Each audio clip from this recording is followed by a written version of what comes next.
नमस्कार दोस्तों। रेट के लिए साइको की टेस्ट सीरीज चल रही थी जिसका अगला वीडियो है। देखिए आज के वीडियो का पहला प्रश्न, एक बालक जो सा और वाज में अंतर नहीं कर पाता है, रिक्त स्थान से ग्रसित है, वह है। तो वो बालक डिसलेक्सिया से ग्रसित है। एक बालक दो शब्दों में अंतर नहीं कर पाता है, वह डिसलेक्सिया से ग्रसित होता है। मनोविज्ञान व्यवहार का शुद्ध विज्ञान है, यह कथन किसका है? तो यह कथन वाटसन का है। मनोविज्ञान व्यवहार का शुद्ध विज्ञान है, यह कथन किसका है? वाटसन का है। नैदानिक मनोविज्ञान संबंधित है, तो नैदानिक मनोविज्ञान मानसिक रोगों से संबंधित है। मनोविज्ञान के सैद्धांतिक पक्ष का अध्ययन किया जाता है, तो शुद्ध मनोविज्ञान में किया जाता है। मनोविज्ञान की सैद्धांतिक पक्ष का अध्ययन किया जाता है, तो शुद्ध मनोविज्ञान में किया जाता है। शिक्षा मनोविज्ञान की उत्पत्ति हुई तो 20वीं शताब्दी में हुई थी। कब? 20वीं शताब्दी में शिक्षा मनोविज्ञान की उत्पत्ति हुई थी। शिक्षा मनोविज्ञान का रूप है, तो शिक्षा मनोविज्ञान का रूप है वो व्यवहारिक है। शिक्षा मनोविज्ञान के विकास में सहयोग नहीं दिया। शिक्षा मनोविज्ञान के विकास में थारनडाइक ने सहयोग दिया है, जूड ने भी सहयोग दिया है, स्टेनले हॉल ने सहयोग दिया है, लेकिन विलियम वुंट ने शिक्षा मनोविज्ञान के विकास में सहयोग नहीं दिया है। अत्यंत निपुणतापूर्ण अधिगम पद्धति जिस पर बांडुरा तथा वाल्टर ने बल दिया था वह कौन सी है? तो निरीक्षण युक्त अधिगम या अनुकरण। अत्यंत निपुणतापूर्ण अधिगम पद्धति जिस पर बांडुरा तथा वाल्टर ने बल दिया वो है निरीक्षण युक्त अधिगम या अनुकरण। सीखने का सूझ सिद्धांत देन है, तो सीखने का सूझ सिद्धांत है वो गेस्टाल्टवादियों की देन है। माता पिता को अपनी संतान को बुद्धू, मूर्ख आदि नहीं कहना चाहिए, क्योंकि बच्चे उन शब्दों का दोहरान करेंगे, बिल्कुल करेंगे। वे अपने में इन अवगुणों को ढूंढेंगे, ये भी राइट है। उनमें अपशब्द भाषण की आदत पड़ेगी, ये भी राइट है। तो उपरोक्त सभी यहाँ पर करेक्ट आंसर हो जाएगा। सीखने का सूझ के सिद्धांत में किस जानवर पर प्रयोग किया गया है? चिंपैंजी पर प्रयोग किया गया है। सीखने का जो सूझ सिद्धांत है उस सिद्धांत में किस जानवर पर प्रयोग किया गया? चिंपैंजी पर प्रयोग किया गया है।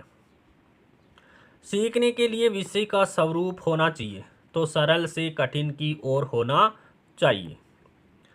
स्किनर ने क्रिया प्रसूत अधिगम प्रतिक्रिया को विशेष आधार देकर महान योगदान दिया था सन 1938 में। सन 1938 में स्किनर ने चूहे पर प्रयोग किया था। सन 1938 में स्किनर ने चूहे पर प्रयोग किया था और क्रिया प्रसूत अधिगम प्रतिक्रिया सिद्धांत दिया था। स्किनर ने कौन सा सिद्धांत दिया?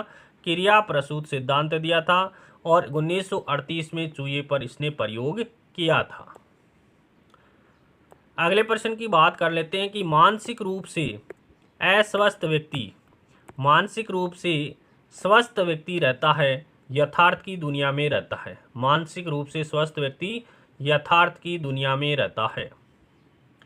स्पीयरमैन के बुद्धि के द्वि तत्व सिद्धांत में पहला तत्व कौन सा है? तो पहला तत्व सामान्य तत्व है। स्पीयरमैन की बुद्धि के द्वि तत्व और त्रितत्व सिद्धांत में दूसरा तत्व कौन सा है? तो दूसरा तत्व है विशिष्ट तत्व। काफ़ी बार ये भी दे देते हैं, प्रथम तत्व है वो जी है, दूसरा है वो एस है। स्पीयरमैन का जो त्रितत्व सिद्धांत है उसमें तीसरा तत्व कौन सा है? समूह तत्व या सामूहिक तत्व है। थ्रस्टन का समूह सिद्धांत। थ्रस्टन ने बुद्धि की 7 मानसिक योग्यताएं बताई है। थ्रस्टन ने बुद्धि की कितनी मानसिक योग्यताएं बताई है?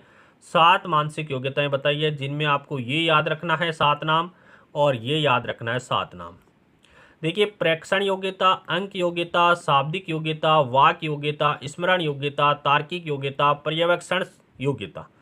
अब इनका पहला अक्षर याद रखना अंग्रेजी वाला SNVW MRP। SNVW MRP आपको याद रखना है। अब देखिए यहाँ से पर्सन कैसे पूछे गए हैं वो देखते हैं। देखिए, थ्रस्टन की बुद्धि की समूह सिद्धांत के अनुसार सही नहीं है। एस अभी पढ़ा हमने, एस तो आया था, एन आया था, वी आया था, डब्ल्यू आया था, एमआरपी आया था, लेकिन जी नहीं आया था। ऑप्शन द यहाँ पर करेक्ट हो जाएगा। पर्सन कहाँ से लिया गया है? पर्सन यहाँ से लिया गया है, SNVWMRP, यहाँ से पर्सन लिया गया है। तो SNVWMRP तो है, लेकिन इसके अंदर क्या नहीं है? जी नहीं है। तो ऑप्शन द यहाँ पर राइट हो जाएगा।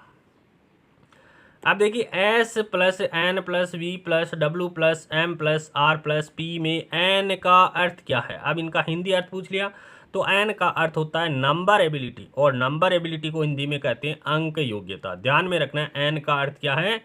अंक योग्यता है।